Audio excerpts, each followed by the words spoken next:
أعوذ بالله من الشيطان الرجيم. بسم الله الرحمن الرحيم. يا أيها النبي إذا طلقتم النساء فطلقوهن لعدتهن وأحصوا العدة. اے پیغمبر صلی اللہ علیہ وآلہ وسلم، مسلمانوں سے کہہ دو کہ جب اپنی بیویوں کو طلاق دینے لگو تو ان کی عدت کو پیش نظر رکھ کر طلاق دو اور عدت کا شمار رکھو۔ واتقوا الله ربكم، اور اللہ سے جو تمہارا پروردگار ہے ڈرو۔ لا تخرجوهن من بيوتهن ولا يخرجن إلا أن يأتين بفاحشة مبينة۔ نہ تو تم ہی ان کو ایام عدت میں ان کے گھروں سے نکالو اور نہ وہ خود ہی نکلیں، ہاں اگر وہ کھلی بے حیائی کریں تو اور بات ہے۔ وتلك حدود الله، اور یہ اللہ کی حدیں ہیں، ومن يتعد حدود الله فقد ظلم نفسه، اور جو اللہ کی حدوں سے تجاوز کرے گا وہ اپنے آپ پر ظلم کرے گا۔ لا تدري لعل الله يحدث بعد ذلك امرا۔ اے طلاق دینے والے، تجھے کیا معلوم، شاید اللہ اس کے بعد رجت کی کوئی سبیل پیدا کر دے۔ فإذا بلغن أجلهن فأمسكوهن بمعروف أو فارقوهن بمعروف۔ پھر جب وہ اپنی میعاد یعنی عدت ختم ہونے کے قریب پہنچ جائیں تو یا تو ان کو اچھی طرح سے زوجیت میں رہنے دو یا اچھی طرح سے علیحدہ کر دو۔ وأشهدوا ذوي عدل منكم وأقيموا الشهادة لله۔ اور اپنے میں سے 2 منصف مردوں کو گواہ کر لو، اور اے گواہو اللہ کے لیے درست گواہی دینا۔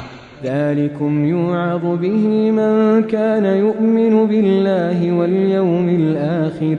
ان باتوں سے اس شخص کو نصیحت کی جاتی ہے جو اللہ پر اور روز آخرت پر ایمان رکھتا ہے۔ ومن يتق الله يجعل له مخرجا، اور جو کوئی اللہ سے ڈرے گا وہ اس کے لیے رنج و غم سے نجات کی صورت پیدا کر دے گا، ويرزقه من حيث لا يحتسب، اور اس کو ایسی جگہ سے رزق دے گا جہاں سے اس کو وہم و گمان بھی نہ ہو۔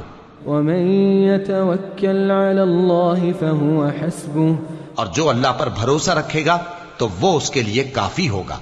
ان الله بالغ امره، اللہ اپنے کام کو جو وہ کرنا چاہتا ہے پورا کر دیتا ہے۔ قد جعل الله لكل شيء قدرا، اللہ نے ہر چیز کا اندازہ مقرر کر رکھا ہے۔ واللائي يئسن من المحيض من نسائكم إن ارتبتم فعدتهن 3 أشهر۔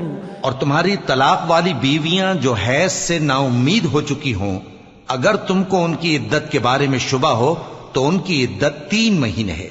فعدتهن 3 أشهر واللائي لم يحضن، اور جن کو ابھی حیض نہیں آنے لگا ان کی عدت بھی یہی ہے۔ وأولاة الأحمال أجلهن أن يضعن حملهن، اور حمل والی عورتوں کی عدت وضع حمل یعنی بچہ جننے تک ہے۔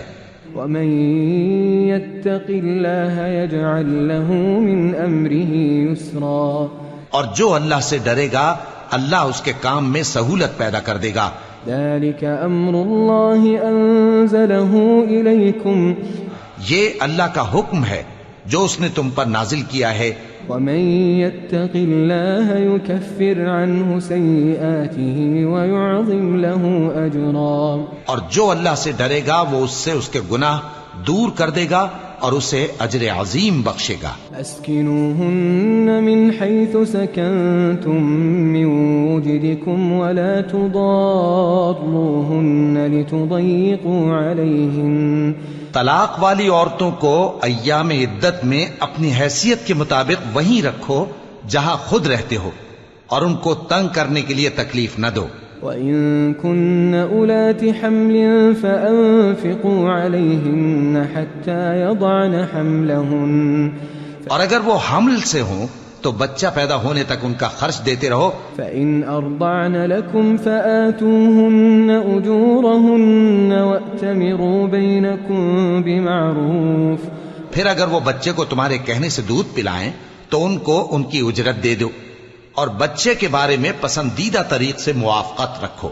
وَإِن تَعَاسَرْتُمْ فَسَتُرْضِعُ لَهُ أُخْرَى، اور اگر باہم ضد اور نا اتفاقی کرو گے تو بچے کو اس کے باپ کے کہنے سے کوئی اور عورت دودھ پلائے گی۔ لِيُنْفِقْ ذُو سَعَةٍ مِّن سَعَتِهِ، صاحب وسعت کو اپنی وسعت کے مطابق خرچ کرنا چاہیے، وَمَن قُدِرَ عَلَيْهِ رِزْقُهُ فَلْيُنْفِقْ مِمَّا آتَاهُ اللَّهُ، اور جس کے رزق میں تنگی ہو جتنا اللہ نے اس کو دیا ہے وہ اس کے موافق خرچ کرے۔ لا يكلف الله نفسا إلا ما آتاها، اللہ کسی کو زیر بار نہیں کرتا مگر اسی کے لحاظ سے جتنا اس کو دیا ہے۔ سيجعل الله بعد عسر يسرا، اور اللہ ان قریب تنگی کے بعد آسانی کر دے گا۔ وكأين من قرية عتت عن أمر ربها ورسله فحاسبناها حسابا شديدا وعذبناها، اور بہت سی بستیوں کے رہنے والوں نے اپنے پروردگار اور اس کے پیغمبروں کے احکام سے سرکشی کی تو ہم نے ان کو سخت حساب میں پکڑ لیا، وعذبناها عذابا نكرا، اور ان پر ایسا عذاب نازل کیا جو نہ دیکھا تھا نہ سنا۔ فذاقت وبال أمرها وكان عاقبة أمرها خسرا، سو انہوں نے اپنے کاموں کی سزا کا مزہ چکھ لیا اور ان کا انجام نقصان ہی تو تھا۔ أعد الله لهم عذابا شديدا، اللہ نے ان کے لیے سخت عذاب تیار کر رکھا ہے۔ فاتقوا الله يا أولي الألباب الذين آمنوا قد أنزل الله إليكم ذكرا، تو اے عقل والو جو ایمان لائے ہو اللہ سے ڈرو، اللہ نے تمہارے پاس نصیحت بھیج دی ہے۔ رسولا يتلو عليكم آيات الله مبينات ليخرج الذين آمنوا وعملوا الصالحات من الظلمات إلى النور، یعنی ایسے پیغمبر جو تمہارے سامنے اللہ کی واضح آیتیں پڑھتے ہیں تاکہ جو لوگ ایمان لائے اور عمل نیک کرتے رہے ہیں ان کو اندھیروں سے نکال کر روشنی میں لے آئیں۔ ومن يؤمن بالله ويعمل صالحا يدخله جنات تجري من تحتها الأنهار، اور جو اللہ پر ایمان لائے گا اور عمل نیک کرے گا وہ ان کو جنتوں میں داخل کرے گا جن کے نیچے نہریں بہ رہی ہیں، تجري من تحتها الأنهار خالدين فيها أبدا، وہ ہمیشہ ہمیشہ ان میں رہیں گے۔ قد أحسن الله له رزقا، اللہ نے ان کے لیے کیا خوب رزق رکھا ہے۔ الله الذي خلق 7 سماوات ومن الأرض مثلهن، اللہ ہی تو ہے جس نے 7 آسمان پیدا کیے اور ویسی ہی زمینیں بھی۔ يتنزل الأمر بينهن لتعلموا أن الله على كل شيء قدير، ان میں اللہ کا حکم اترتا رہتا ہے تاکہ تم لوگ جان لو کہ اللہ ہر چیز پر قادر ہے۔ لتعلموا أن الله على كل شيء قدير وأن الله قد أحاط بكل شيء علما، اور یہ کہ اللہ اپنے علم سے ہر چیز کا احاطہ کیے ہوئے ہے۔